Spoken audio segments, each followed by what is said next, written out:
उसे अब तक यकीन न आ रहा था कि जिसको उसने चाहा वो इतनी आसानी से उसकी किस्मत में लिख दिया गया।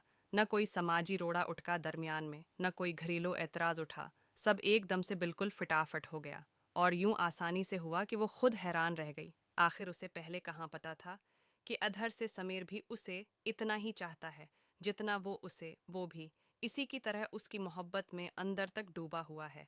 और जब उसे इल्म हुआ तो वो जैसे आसमान पर पहुंच गई। पेड़ जमीन पे अब टकने थे, भला हवाओं में उड़ने लगी। देखते ही देखते फूफू की नंद आई, रिश्ता डाला और उसके खानदान से हाँ करा के उठी। इसकी तो मुराद भर आई थी। सारी रात कमरे में लड़ियां डालते गुजरी और अगले दिन फूफू की नंद ने जल्दी मंगनी का शोर मचा दिया। इसके घर वाले फूफू की दी गई तसलियों से काफ़ी मतमईन और शादा थे मंगनी की। हाँ करते ही तारीख दे दी और फिर दोनों तरफ मंगनी के हंगामे जाग उठे। ऐसे में एक दिन समीर मंगनी का जोड़ा चीक कराने की खातिर उनके घर चला आया तो दरवाज़ा खोलते ही वो सरख शर्म से हो गई। अंदर भाग जाना चाहा मगर समीर की फिरती ने उसका इरादा नाकाम कर दिखाया। इसने उसे कलाई से पकड़ा, खुश हो और वो क्या कहती पलकें झुकाकर साथ में सर भी हिला दिया। कविया जवाब मुस्बत था। समीर का चेहरा खल उठा। मंगनी के बाद तुम्हें फ़ोन करूँगा। उसने सरगोशी से उसे आस लगाई तो वो अगले 10 दिन फ़ोन की स्क्रीन को देखकर पागल हो गई। मगर समीर को शायद याद ही नहीं कि उसने ये बात कही थी।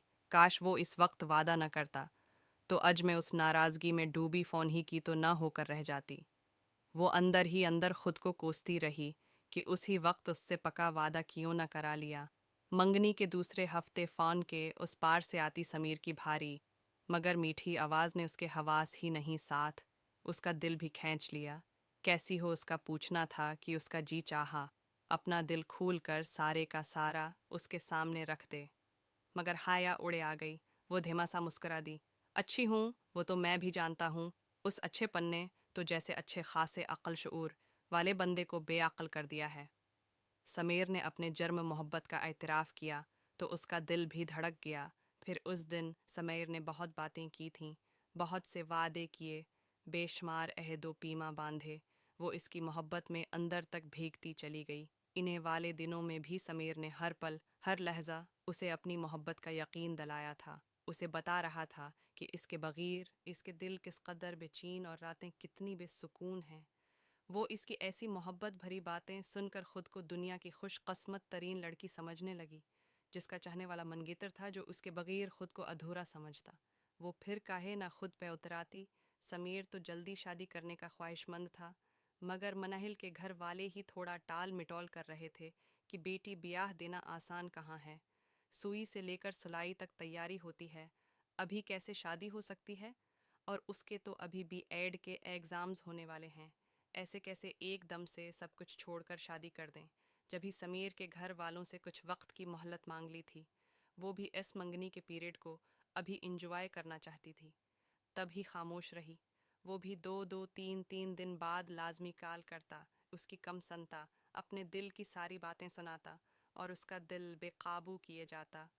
ऐसे ही मैं मोहब्बत मनाने का वो दिन भी आ पहुंचा जिस दिन तमाम नौजवान अपनी अपनी मोहब्बत का इजहार करते पाए जाते हैं। इस दिन वो सारा दिन फ़ोन के साथ चपकी बैठी रही और इंखें थीं कि बाहर दरवाजे पर जमी थी जहाँ से उसे समीर के किसी सरप्राइज़ आने का इंतज़ार था। इसे पूरा यकीन था तो वो उज का दिन कतई तौर पर मस नहीं करेगा। फूल और कार्ड लाजमी भेजेगा। मगर सुबह से दोपहर, दोपहर से शाम और फिर शाम से रात हो गई, इसका मैसेज तक न आया। हालांकि उसने वो सारी रात उसके काल के आने का इंतज़ार भी किया था मगर फ़ोन बजकर न दे रहा था। जब रात उसकी आँख लगी तब उसकी आँखें काफ़ी हद तक सरख और भीग चुकी थीं। खाली दामन सी वो कब सोई उसे कुछ मालूम न हो सका।